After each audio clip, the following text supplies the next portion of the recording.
ಆನೆ ಹೊಟ್ಟೆಗೆ ಅರೆಕಾಸಿನ ಮಜ್ಜಿಗೆ ಅನ್ನೋ ಹಾಗೆ ಮೆಟ್ರೋ ದರದಲ್ಲಿ ಕೊಂಚ ಇಳಿಕೆ ಕಂಡಿದೆ. ದಿಢೀರ್ 100% ಟಿಕೆಟ್ ರೇಟ್ ಅನ್ನು ಹೆಚ್ಚಿಸಿದಂತ ಬಿಎಂಆರ್ಸಿಎಲ್ ಪ್ರಯಾಣಿಕರ ಮೂಗಿಗೆ ತುಪ್ಪ ಸಬರುವ ಕೆಲಸ ಮಾಡಿದಂತಿದೆ. ಈ ಕುರಿತ ರಿಪೋರ್ಟ್ ಇಲ್ಲಿದೆ ನೋಡಿ.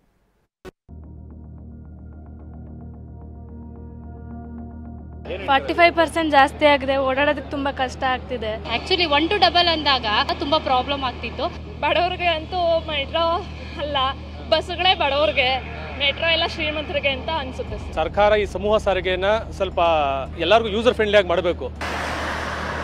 ಚೌಕಾಸಿ metro half rate cheap rate ಅನ್ನೋ ರೀತಿ ಜನರ ಮೇಲೆ ಸರಿಯಾಗಿ ಬರೆ ಹಾಕಿ ಈಗ ಮೂಗಿಗೆ ತುಪ್ಪ ಸವರ ಕೆಲಸ ಮಾಡಿದೆ.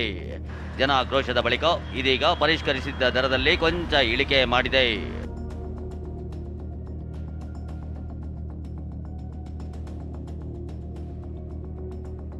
TV9 big impact, metro ticket ದರ ಇಳಿಕೆ. ಸ್ಟೇಜ್ನಲ್ಲಿ ರೇಟ್ ಜಂಪ್ ಆಗಿದ್ದ ದರ ಪರಿಷ್ಕರಣೆ. ಬಿಎಂಆರ್ಸಿಎಲ್ ದರ ಹೆಚ್ಚಿಸಿದ್ದ ಬಗ್ಗೆ TV9 ನಿರಂತರ ವರದಿ ಪ್ರಸಾರ ಮಾಡ್ತಿದೆ. ನಮ್ಮ ವರದಿ ಬಳಿಕ ಸಿಎಂ ಕೂಡ ದರ ಸಮರಕ್ಕೆ ಎಂಟ್ರಿ ಕೊಟ್ಟಿದ್ರು.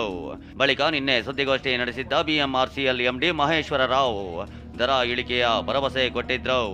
ಅವರ ಮಾತಿನಂತೆ ಕೆಲವು ನಿಲ್ದಾಣಗಳ ಮಧ್ಯೆ ಟಿಕೆಟ್ ದರ ಇಳಿಕೆಯಾಗಿದೆ. ಎಲ್ಲಿಂದ ಎಲ್ಲಿಗೆ ಎಷ್ಟಿತ್ತು, ಮರು ಪರಿಷ್ಕರಣೆ ಬಳಿಕ ಇರೋ ದರವೆಷ್ಟೋ ತೋರಿಸ್ತೀವಿ ನೋಡಿ. ಮೆಜೆಸ್ಟಿಕ್ನಿಂದ ವೈಟ್ ಫೀಲ್ಡ್ನ ಪ್ರಯಾಣ ದರವನ್ನ 90 ರೂಪಾಯಿಗೆ ಹೆಚ್ಚಿಸಲಾಗಿತ್ತು. ಇದೀಗ ಈ ರೇಟ್ 80 ರೂಪಾಯಿಗೆ ಇಳಿಕೆಯಾಗಿದೆ. ಹಾಗೆಯೇ ಮೆಜೆಸ್ಟಿಕ್ನಿಂದ ವಿಧಾನಸೌಧದ ದರ 20 ರಿಂದ 10 ರೂಪಾಯಿಗೆ, ಚಲ್ಲಘಟ್ಟಪುರದ ದರ 70 ರಿಂದ 60 ರೂಪಾಯಿ, ಮೆಜೆಸ್ಟಿಕ್ನಿಂದ ಬೈಯಪ್ಪನಹಳ್ಳಿಯ ಟಿಕೆಟ್ ದರ 60 ರಿಂದ 50 ಹಾಗೂ ಮೆಜೆಸ್ಟಿಕ್ನಿಂದ ರೇಷ್ಮೆ ಸಂಸ್ಥೆಯ ದರ 70 ರಿಂದ 60ಕ್ಕೆ ಇಳಿಕೆ ಕಂಡಿದೆ. ಕೆಲವು ಮಾರ್ಗಗಳ ಮಧ್ಯೆ ಮಾತ್ರ ದರ ಇಳಿಕೆ ಮಾಡಲಾಗಿದೆ. 90% ರಿಂದ 100% ಏರಿಕೆಯಾಗಿದ್ದ ಬೆಲೆ ಕುಂಠಿತವಾಗಿದೆ. ಆದರೆ ಕನಿಷ್ಠ ಮತ್ತು ಗರಿಷ್ಠ ದರದಲ್ಲಿ ಯಾವುದೇ ಬದಲಾವಣೆಯಾಗಿಲ್ಲ.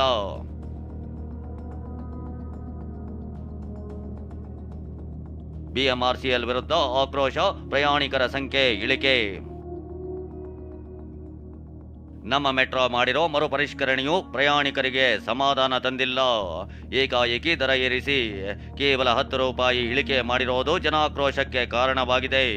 ಇದರಿಂದಲೇ ಬೆಂಗಳೂರಿಗರು ಪರ್ಯಾಯ ವ್ಯವಸ್ಥೆ ಕಂಡುಕೊಂಡಿದ್ದಾರೆ. ಪ್ರಯಾಣಿಕರ ಸಂಖ್ಯೆಯು ಇಳಿಕೆಯಾಗಿದೆ. ರೆಗ್ಯುಲರ್ ಆಗಿ ಓಡಾಡೋರಿಗೆ ನಂಗೆ ತುಂಬ ಕಷ್ಟ ಆಗ್ತಿತ್ತು ಸರ್. ಆ್ಯಕ್ಚುಲಿ 1 to 2 ಅಂದಾಗ ಎಲ್ಲ ಮಿಡಲ್ ಕ್ಲಾಸ್ ಪೀಪಲ್ಸೇ ಓಡಾಡೋದ್ರಿಂದ ತುಂಬ ಪ್ರಾಬ್ಲಮ್ ಆಗ್ತಿತ್ತು. ನಾವು ಸ್ಟೂಡೆಂಟ್ಸು, PG ಸ್ಟೂಡೆಂಟ್ಸು, ಸೊ ಅದಕ್ಕೆ ಸ್ವಲ್ಪ ಕಷ್ಟ ಆಗ್ತಿದೆ ನಮಗೂ. 45% ಜಾಸ್ತಿ ಮಾಡಿದ್ದಾರೆ ಅಲ್ವಾ, ಸೊ ಕಷ್ಟ ಆಗ್ತಿದೆ. ಸಿಲ್ಕ್ ಇನ್ಸ್ಟಿಟ್ಯೂಟಿಂದ ಇಲ್ಲಿ ಲಾಲ್ಬಾಗ್ ಇಳಿತಾ ಇದ್ದೋ 35 ರೂಪೀಸ್ ಇತ್ತು, ಇವಾಗ 60 ಮಾಡಿದ್ದಾರೆ. 25 ರೂಪೀಸ್ ಜಾಸ್ತಿ ಮಾಡಿದ್ದಾರೆ ಸರ್. ಅದೇ ಕಮ್ಮಿ ಮಾಡಬೇಕು ಅಂತ ನಾವು ಕೇಳ್ಕೊಳ್ತೀವಿ. ಬೇಜಾರಾಗುತ್ತೆ ಸರ್, ಡೈಲಿ ಹೋಗ್ತೀವಿ ಬರ್ತೀವಿ, ಎಕ್ಸ್ಪೆನ್ಸಿವ್ ಜಾಸ್ತಿ ಆಗಿದೆ. ಲೇಟ್ ಆಗುತ್ತಲ್ಲ ಸರ್ ಬಸ್ಸು. ಬಡವರಿಗೆ ಅಂತೂ ಮೆಟ್ರೋ ಅಲ್ಲ, ಬಸ್ಗಳೇ ಬಡವರಿಗೆ, ಮೆಟ್ರೋ ಎಲ್ಲ ಶ್ರೀಮಂತರಿಗೆ ಅಂತ ಅನ್ಸುತ್ತೆ ಸರ್. ರೇಟ್ ಏನು ಕಡಿಮೆ ಆಗಿಲ್ಲ. ನಿನ್ನೆ ಯಾರೋ ಒಬ್ರು MD ಹೇಳಿದ್ರು ಕಡಿಮೆ ಆಗುತ್ತೆ ಅಂತ.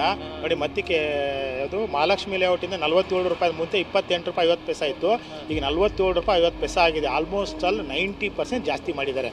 ನೋಡಿ ಪೂರ್ತಿ ಖಾಲಿ ಇದೆ. ಬಸ್ಸಿಗೆ ಕಂಪೇರ್ ಮಾಡಿದರೆ ಬಸ್ಸೇ ಕಮ್ಮಿ ಇದೆ, ಮೆಟ್ರೋ ಜಾಸ್ತಿ ಆಗಿದೆ ಈಗ. ಸರ್ ಕೊನೆಯದಾಗಿ ಸರ್ಕಾರ ಕೇಳೋದಿಷ್ಟೇ, ದರನ ಕಮ್ಮಿ ಮಾಡಬೇಕು, ಸಾರ್ವಜನಿಕರಿಗೆ ಉಪಯೋಗ ಆಗಬೇಕು. ಇದು ಸಾರ್ವಜನಿಕ ಸಾರಿಗೆ ವ್ಯವಸ್ಥೆಯಾಗಿ ಇದಾಗಬೇಕು, ಪರಿವರ್ತನೆ ಆಗಬೇಕು. ರಾಜ್ಯದ ಮೇಲೆ ಪ್ರೀತಿ ಇದ್ರೆ ಹೊರೆ ಕಡಿಮೆ ಮಾಡಿ. ಇನ್ನು ಮೆಟ್ರೋ ದರ ಏರಿಕೆ ಸುತ್ತ ರಾಜಕೀಯವೋ ಗರಿಗೆದರಿದೆ. ಮಾಜಿ ಸಂಸದ DK ಸುರೇಶ್ ಕೇಂದ್ರದ ವಿರುದ್ಧ ಕಿಡಿಕಾರಿದ್ದಾರೆ. ರಾಜ್ಯದ ಮೇಲೆ ಕೇಂದ್ರಕ್ಕೆ ಪ್ರೀತಿ ಇದ್ರೆ ಮೆಟ್ರೋ ಹೊರೆ ಕಡಿಮೆ ಮಾಡಿ ಅಂತ ಆಗ್ರಹಿಸಿದ್ದಾರೆ. ಮೆಟ್ರೋ ನಿರ್ವಹಣೆ ಪೂರ್ತಿ ಕೇಂದ್ರ ಸರ್ಕಾರದ ಕೈಯಲ್ಲೇ ಇದೆ, ರಾಜ್ಯ ಸರ್ಕಾರದ ಕೈಯಲ್ಲಿ ಏನೂ ಇಲ್ಲ. ರಾಜ್ಯ ಸರ್ಕಾರ ತನ್ನ ಪ್ರಸ್ತಾವನೆಯನ್ನ ಕೇಂದ್ರ ಸರ್ಕಾರಕ್ಕೆ ಕಳಿಸ್ತಿದೆ ಹೊರತು ಏನಾದ್ರು ಅಭಿವೃದ್ಧಿ ವಿಚಾರದಲ್ಲಿ ಬೇರೆ ಇನ್ಯಾವುದು ಕೂಡ ಅಲ್ಲ. ಅವ್ರಿಗೆ ಅಷ್ಟೊಂದು ಪ್ರೀತಿ ಇತ್ತು ಕರ್ನಾಟಕದ ಮೇಲೆ ಅಂತ ಹೇಳಿದ್ರೆ ಅವರು ಹೆಚ್ಚಿನ ಅನುದಾನನ ಕೊಟ್ಟು ಕರ್ನಾಟಕದ ಕನ್ನಡಿಗರ ಮೇಲೆ ಆಗ್ತಾ ಇರ್ತಕ್ಕಂಥ ಮೆಟ್ರೋ ಹೊರೆಯನ್ನ ಕಡಿಮೆ ಮಾಡಲಿ. ಇಷ್ಟೇ ಅಲ್ಲ, JDS ದರ ಏರಿಕೆ ವಿರುದ್ಧ ಪ್ರತಿಭಟನೆಗಿಳಿದಿದೆ. ಬೆಂಗಳೂರಿನ ಫ್ರೀಡಂ ಪಾರ್ಕ್ನಲ್ಲಿ ರಾಜ್ಯ ಸರ್ಕಾರದ ವಿರುದ್ಧ ಘೋಷಣೆ ಕೂಗಿದ್ದಾರೆ.